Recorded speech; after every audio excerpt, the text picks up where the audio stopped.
Alors j'ai voyagé 1 an en Amérique du Sud et en Asie du Sud-Est.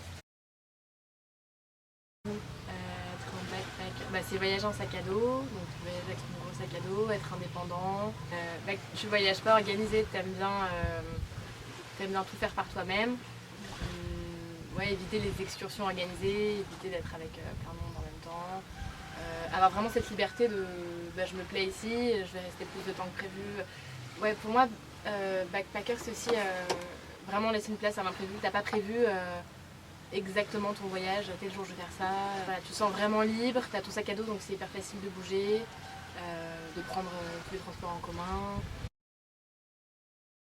Je voulais tenir un blog pendant mon voyage et en fait je l'ai jamais fait. Je trouvais que j'allais passer beaucoup de temps enfermée finalement et ça m'attirait pas trop. Je donne plutôt des nouvelles en personnel à travers WhatsApp, Facebook. Alors je fais plus des messages privés ou alors les groupes familiales. Je ressens pas le besoin de partager. En plus comme c'est assez long comme voyage, au début j'avais plus envie de prendre le large, de m'en couper du monde. Alors que je pense que pour d'autres personnes, ça peut aussi être le contraire. On donner plus de nouvelles au début et petit à petit vraiment se couper du monde. Mais après j'ai pas une relation avec internet qui fait que je me sente dépendante ou tout le temps connectée. Les gens vont plus mettre des photos sur Facebook quand ils voyagent moins longtemps. Au début, il y a plus d'excitation de leur partager le moment parce que ça te paraît plus exceptionnel. Alors quand tu voyages longtemps, déjà tu prends peut-être moins de photos au fur et à mesure, tu es moins émerveillé par certaines choses qui t'émerveillent au début, ça fait plus partie du quotidien. Et puis ça te permet aussi peut-être de partir plus longtemps parce que tu peux rester en contact justement avec tes proches, donc tu sens moins le manque. Déjà maintenant avec Skype on peut... tu as des vraies conversations, tu vois les personnes, tu entends sa voix. Je fais plutôt des albums photos après sur Facebook, piquer ça avec une sélection de photos parce que ici là j'en ai en public cette fois. C'est bien, ça me permet de faire une sélection et comme c'est sur la toile, ça reste. Si jamais il y a un problème et j'ai tout laissé sur un disque dur et que du jour au lendemain il ne marche pas, je perds toutes mes photos, au moins le fait de mettre des photos en ligne, tu les perds pas.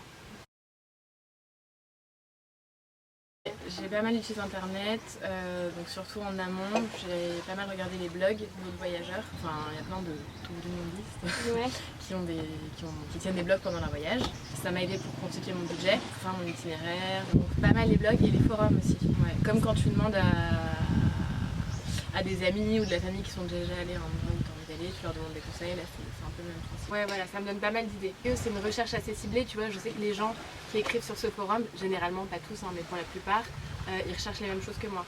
C'est la même façon de voyager, tu vois, c'est fuir les endroits où tu as trop de touristes, chercher un peu, chercher l'authenticité, essayer de sortir un peu des sentiers battus, la nature. T'es des voyageurs indépendants. J'essaie de faire un maximum de trucs tout seul sans passer par des agences et donc avoir des bons plans. Pas forcément aller là où tout le monde va, mais aussi aller un petit peu à côté. Les locaux, c'est ceux qui te donnent les meilleurs conseils parce qu'ils connaissent. C'est des bons plans aussi, tu vois, quand tu dis là il y a un guide indépendant, il est super sympa, il est pas trop cher, l'argent il va directement à lui et pas à une agence étrangère. Je pense que c'est une super expérience de partir voyager en backpacker. Et je trouve que c'est plus accessible qu'on le pense et on n'est pas assez encouragé à le faire en France. J'encourage tout le monde à le faire. C'est vraiment génial, ça apprend énormément sur le monde, sur les autres, on apprend beaucoup sur soi-même. On découvre plein de choses, c'est vraiment génial.